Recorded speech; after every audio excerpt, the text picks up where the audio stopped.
Good morning বন্ধুরা, আপনারা সব কেমন আছেন? আশা করি ভালোই থাকবেন। আজকে যেই ইএমসি প্রোগ্রামিংয়ের যে জার্নিটা আমাদের শুরু হবে, তো এই জার্নির মধ্যে শুধু যে আমরা আপনাদের ফোনের সুদক্ষভাবে ইএমসির প্রোগ্রামিং, সফটওয়্যার আনলকিং এইটা করে দেবো বা এই ধরনের পরিষেবা দেবো তা নয়, তার সাথে সাথে সফটওয়্যার এবং ইএমসি রিলেটেড কিছু ইনফরমেশন যেটা আপনাদেরকে শেয়ার করব। এবং হয়তো আপনাদের এগুলো জানা আছে, আর যদি না জানা থাকে তাহলে খুবই একটি ইন্টারেস্টিং বিষয়। কারণ আপনাদের মনের মধ্যে অনেক ধরনের প্রশ্ন থেকেই থাকে যে প্রথমত আমরা তো ফোনেতে কোনো কারণে কোনো ফোনের যদি প্রবলেম হয়, যেমন লোগোতে গিয়ে দাঁড়িয়ে গেছে কোনো ফোন, বা অটো রিস্টার্ট নিচ্ছে, বা আদার্স অনেক ধরনের প্রবলেম আসে, তো সেই প্রবলেমগুলোকে সলভ করার জন্য আমরা সাধারণত সফটওয়্যার আপডেট করে দিই বা ফ্লাশিং করে দিই। সেটা হতে পারে কিছু কেমন আছে পেড টুল আছে, আবার কিছু ফ্রি টুলের মাধ্যমে হয়ে যায়। কিন্তু এই সফটওয়্যার আপডেট হয়ে যাওয়ার পর ফোন চালু হয়ে যায় এবং সমস্তভাবে ওয়ার্কিং করে। কিন্তু কিছু কেমন ফোন থাকে যেই ফোনগুলিতে সফটওয়্যার আপডেট করার পরেও লোগোতে গিয়ে দাঁড়িয়ে যায়, বা রিস্টার্টিং প্রবলেম হয়, বা ফোন হ্যাং হয়ে যায়। আদার্স আরও অনেক প্রবলেম আছে। প্রতিটা প্রবলেম যদি আমি এখন বলতে থাকি একটা লম্বা লিস্ট হয়ে যাবে। তো যেগুলো সচরাচর আমাদের হাতে আসে সেই প্রবলেমগুলোকেই আমি বললাম। তো এই ধরনের প্রবলেম যখন এসে যায়, তখন আপনাদের থেকে যারা একটু হাই লেভেলের টেকনিশিয়ান থাকে, যখন আপনারা তাদের কাছে নিয়ে যান, মানে যে সমস্ত বন্ধুরা নিজেরা সফটওয়্যার করে না, আমি তাদের উদ্দেশ্য বলছি, যে যেখানে সফটওয়্যার করানো হয় সেখানে যখন নিয়ে যাওয়া হয়, তখন প্রথমত তারা সফটওয়্যারটা একবার ফ্লাশিং করে দেখে, এবং ফ্লাশিং করার পর যদি এই প্রবলেমটা সলভ না হয়, তখন তারা আপনাদেরকে এই ইনফরমেশনটা দেয় যে এটাতে ইএমসি করাপ্টেড হয়ে গেছে বা ইএমসির হেলথ রিলেটেড কোনো ইস্যু এসেছে, তো এটাকে ইএমসি প্রোগ্রামিং করাতে হবে। তো আপনাদের মনের মধ্যে এই ধারণাটা আসবে যে এই ইএমসি প্রোগ্রামিংটা কি, বা এটা কিভাবে কাজ হয়। কারণ সফটওয়্যার তো ইএমসির মধ্যেই যাচ্ছে, এটাও একটা সফটওয়্যার, আবার ইএমসি প্রোগ্রামিং যেটা হচ্ছে সেটাও একটা সফটওয়্যার। তো এই দুটোর মধ্যে ডিফারেন্স কি আছে? তো বন্ধুরা, এই দুটোর মধ্যে ডিফারেন্স জানতে গেলে আগে জানতে হবে যে ইনসাইড অফ ইএমসির ভেতরে কিভাবে কাজ করানো হয়েছে। কারণ দেখুন, ইএমসি আছে, ইএমসির মধ্যে আপনার তিনটে জিনিস আছে, এটা সকলেই জানেন। যে এক তো আমরা ইন্টারনাল স্টোরেজ বলি, যেই ইন্টারনাল স্টোরেজের মধ্যে আমাদের কিছুটা সিস্টেম ওএস থাকে। এখন সিস্টেম ওএস বলতে যেটাকে আমরা সিস্টেম অপারেটিং সিস্টেম বলি। অপারেটিং সিস্টেম মানে যেটা আপনার ফোনের যে ইন্টারফেস, যেখানে আপনারা সমস্ত কিছু দেখতে পাচ্ছেন, মানে স্ক্রিনের উপর যা যা আপনি ঘটছে, এই যে ইন্টারফেসটা আছে, এটা কিন্তু সফটওয়্যারের দ্বারা তৈরি হয়েছে। যারা পিসি মানে কম্পিউটার যাদের আছে তাদের তো ধারণাই থাকবে যে সিস্টেম ওএস কি। এবং আপনারা যেহেতু এতদিন ধরে মোবাইল নিয়ে ঘাঁটাঘাঁটি করছেন বা রিপেয়ারিং করছেন, আপনারা তারাও জানবেন যে সিস্টেম ওএস কি।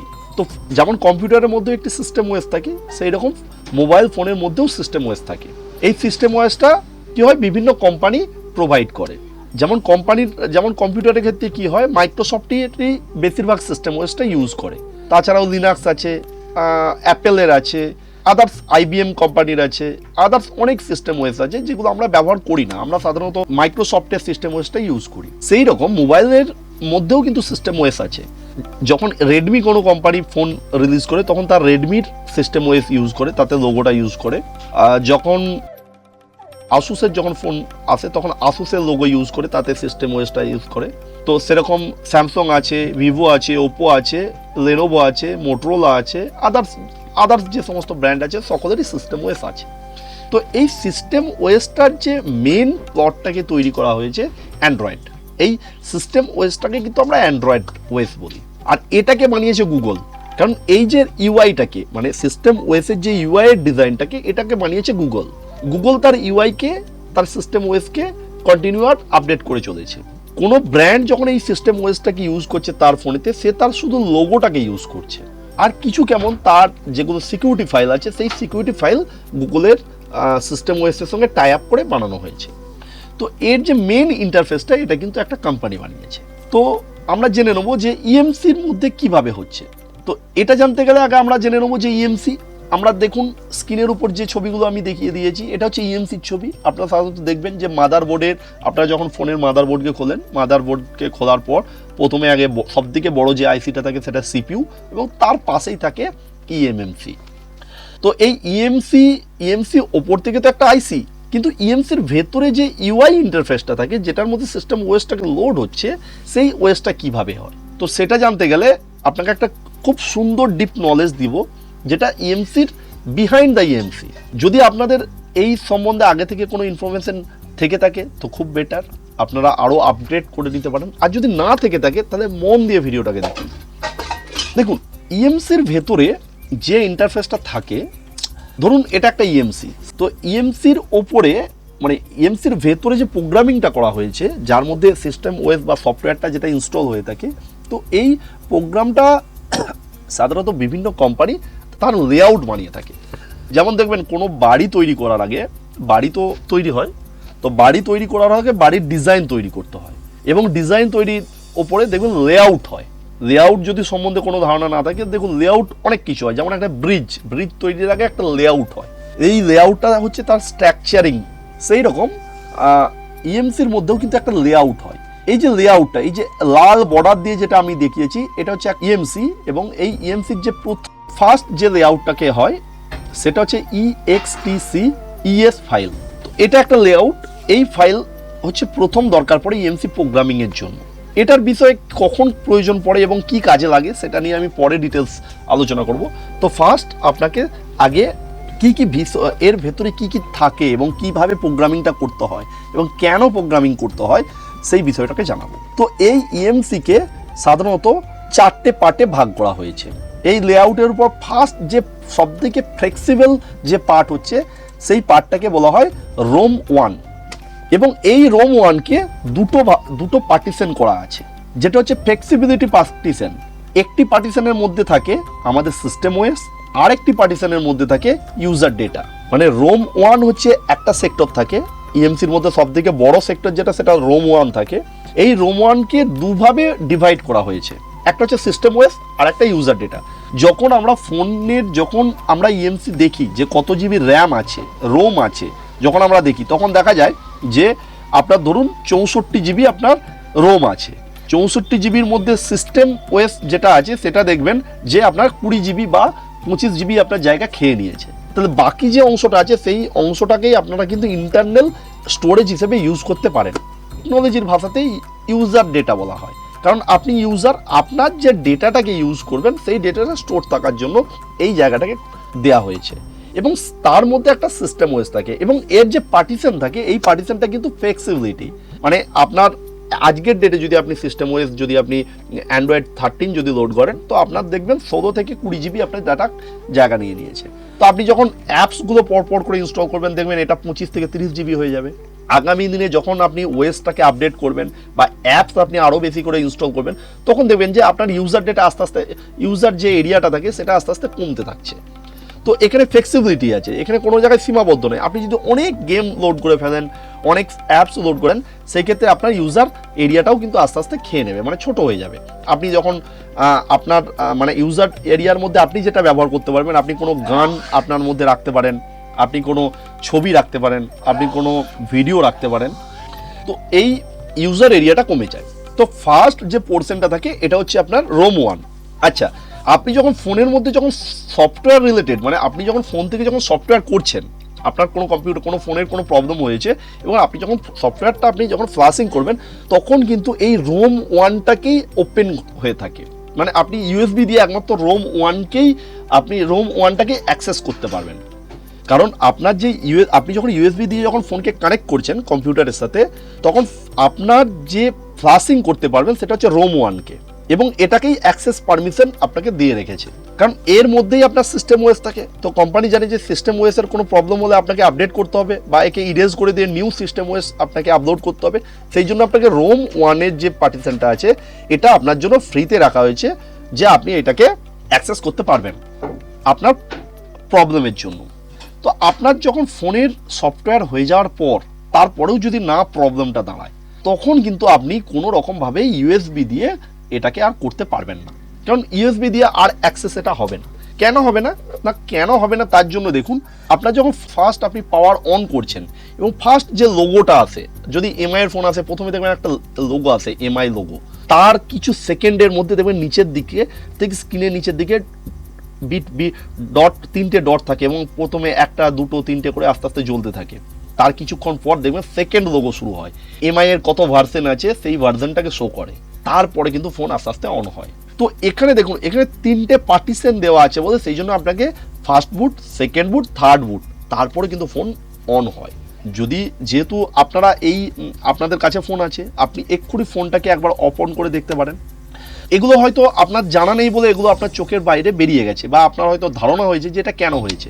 কারণ দেখুন, কম্পিউটারই বলুন আর আপনার ফোনই বলুন, প্রত্যেকটা ডিভাইসকে কিন্তু 3টে বুটিং সেকশনেতে বিভাজিত করে রাখা হয়েছে। ফার্স্ট বুটিং, সেকেন্ড বুটিং এবং থার্ড বুটিং। থার্ড বুটিংয়ের মধ্যে আপনার সিস্টেম ওএস থাকে। তো ফার্স্ট বুটিং কি না, ফোন যখন ফার্স্ট বুট নেয়, মানে যেমন ধরুন আপনাকে আরও ভালো বোঝা যাবে, আপনি যদি কোনো সময় আপনার যদি পিসি থাকে, তো আপনার পিসিতে কোনো না কোনো সময় ফরওয়ার্ড মারতে হয়েছে বা নতুন করে ওএস চাপাতে হয়েছে, তো আপনি কি করেন, ডাইরেক্ট পিসিতে তো আপনি ওএস চালাতে পারবেন না, আপনাকে আগে বুটিং মুডটা খুলতে হয়। আপনি যদি ল্যাপটপ হয় তো আপনার অনেক সময় স্কিপ টিপে গিয়ে ফোন অন করার পর স্কিপ টিপে ধরে রাখতে হয়, তারপরে আপনার বুটিং মুডে যায়। তো ওখান থেকে বুট ডিভাইসকে আপনাকে সিলেক্ট করতে হয়, ফার্স্ট বুটে আপনি কী দেবেন, সেকেন্ড বুটে কী দেবেন, থার্ড বুটে, তারপরে আপনি ওএসটাকে চালাতে পারবেন। তো সেই রকম আপনার যখন কোনো রকমভাবে যদি আপনার সিস্টেম আপনার করাপ্টেড হয়ে যায় এবং সেটা যদি ইউএসবি দিয়ে না নেয়, তখন আপনাকে ইএমসিটাকে বোর্ড থেকে তুলতে হবে।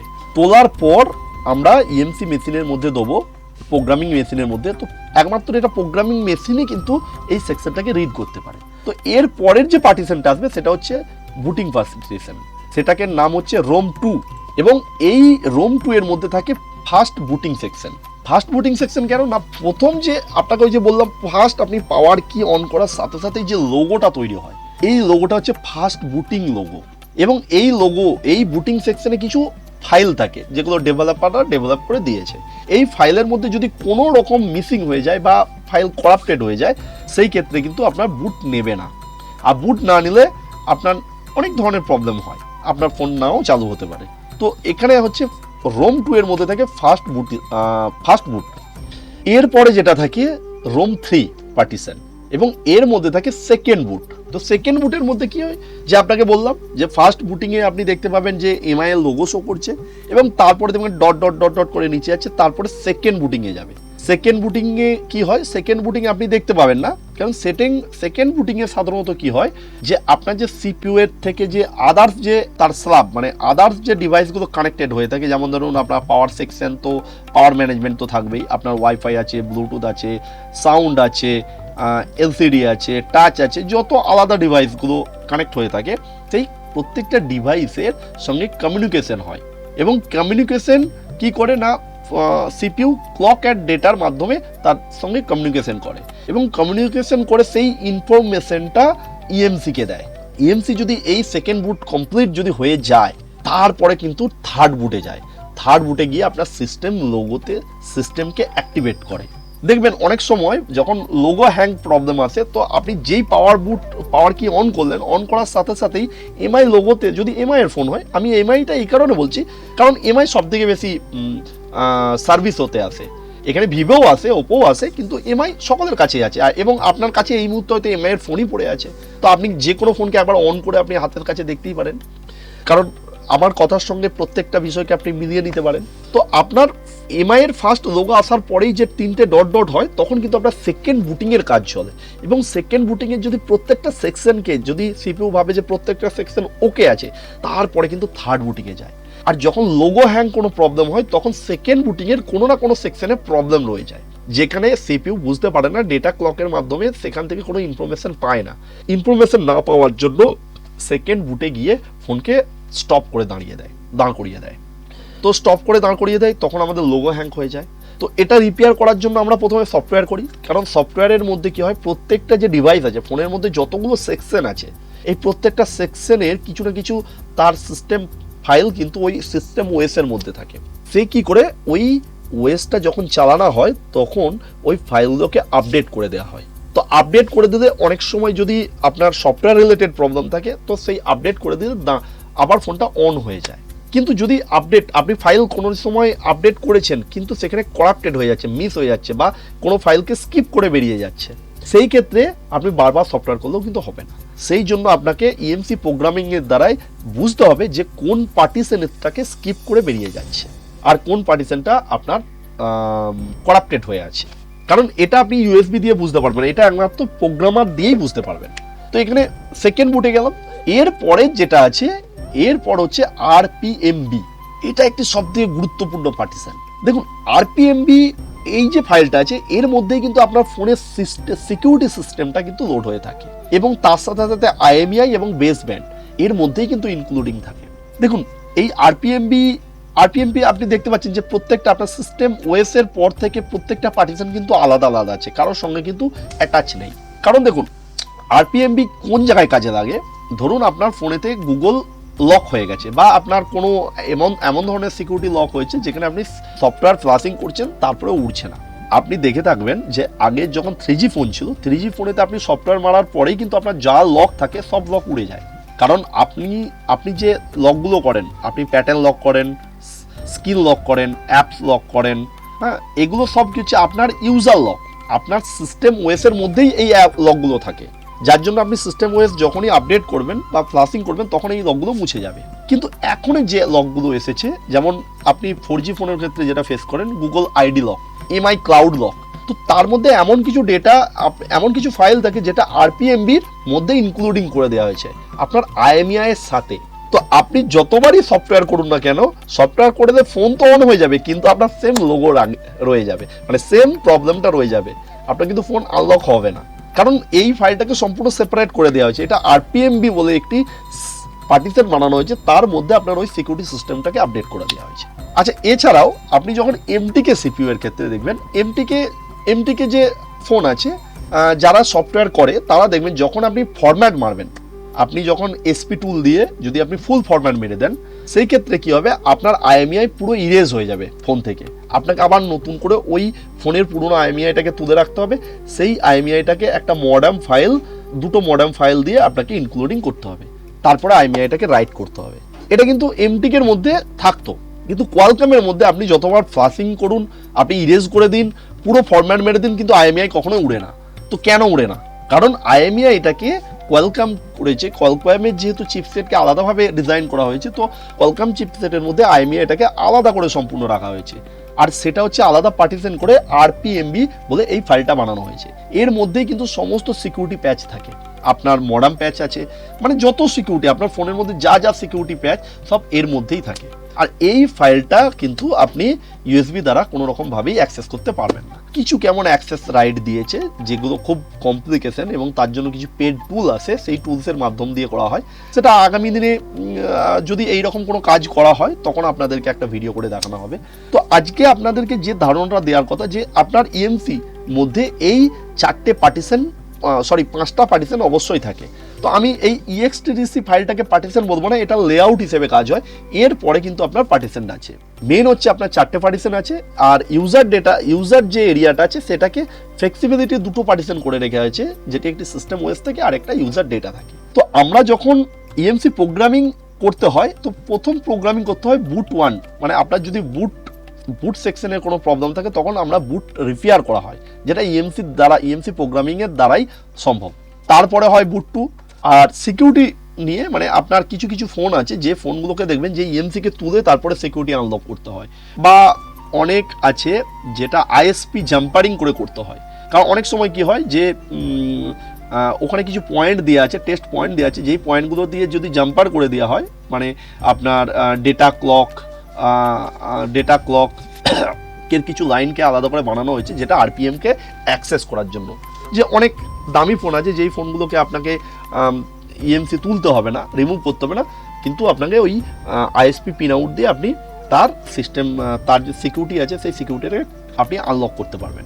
তো আগামী দিনে যে সিকিউরিটি আছে, একটা এমডিএম লক আর একটা কেজি লক, যেটা সাধারণত ফাইন্যান্স লক হিসেবে চালু।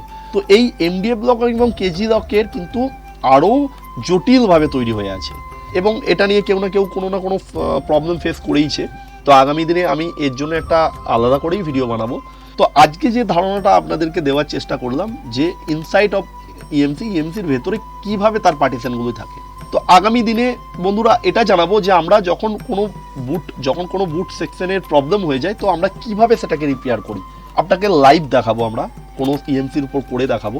তো দেখুন, আমি চাই যে আপনাদের মধ্যে যে প্রবলেমগুলো আপনারা প্রতিদিন ফেস করেন, এবং আপনাদের মনের মধ্যে যে কিউরিওসিটিটা তৈরি হয় সেই প্রবলেম রিলেটেড, সেই প্রবলেমের সলিউশনকে আমি দেওয়ার চেষ্টা করব। আর বন্ধুরা, এইরকম ভিডিও আপনারা প্রতি সপ্তাহে পেতে থাকবেন এবং প্রত্যেকটা প্রবলেম রিলেটেড আপনাদের এরকম ধরনের ইনফরমেশন দিতে থাকবো, যেগুলো আশা করি আপনারা কোনো সোর্স থেকে এতদিন পাননি। কারণ দেখুন, প্রপার যদি আপনার কাছে নলেজ থাকে তবেই আপনি প্রত্যেকটা স্টেপকে খুব ভালো করে বুঝতে পারবেন। আর যদি এই প্রপার নলেজটা না থাকে তাহলে কিন্তু আপনি এটা ওপর থেকে বুঝতে পারবেন। কারণ দেখুন, ইএমসি আপনি কোনো না কোনো জায়গায় এতদিন হয়তো দিয়েছেন কাজ করতে, কেউ না কেউ কাজ করেছে, তো আপনি জানেন না যে ইএমসির মধ্যে সে কি করছে। সে কিছু একটা করে দিল, আপনি একটা কিছু করলেন, আপনি একটা কিছু ভাবছেন যে কিভাবে ভাই হয়ে গেল, হঠাৎ করে কি সে জাদু টোনা করে দিল, হট করে হয়ে গেল। ভাই জাদু টোনা তো হয় না, তার প্রত্যেকটা স্টেপ কিছু আছে। যদি তার কাছে সেই নলেজটা থাকে তাহলে আপনার সঙ্গে শেয়ার করবে, আর যদি তার কাছে নলেজ না থাকে তাহলে তো ঘাঁটাঘুঁটি করে কিছু না কিছু করতে পারে। তো আমি আপনাকে প্রপার নলেজ দেওয়ার চেষ্টা করব যে এর বিষয়ে কি আছে, এবং আমার কাছে যতটা আমার যে ধারণা আছে এবং আমি যতটা এর থেকে জানতে পেরেছি আজকে দীর্ঘ 18 বছর ধরে যে প্রবলেমগুলোকে আমি ফেস করেছি এবং সেগুলোকে কিভাবে ওভারকাম করেছি সেইগুলোকেই আপনাদের কাছে শেয়ার করব। তো আশা করি বন্ধুরা আপনারা ভালো থাকবেন। আর আমার ভিডিওটা যদি খুব ভালো লাগে তাহলে একটা লাইক করবেন। হ্যাঁ, অবশ্যই কমেন্ট করুন, কারণ কমেন্ট আমি প্রত্যেকটা কমেন্টকে আমি পার্সোনালি আমি পড়ি। আর যদি আমার এই ভিডিও রিলেটেড যদি কিছু কোশ্চেন থাকে আপনি আমাকে পার্সোনালি মেসেজ করতে পারেন, আর আপনি কমেন্ট বক্সেও লিখতে পারেন। তো আমি এখানে কমেন্ট করব। ভালো থাকবেন, সুস্থ থাকবেন, শুভরাত্রি।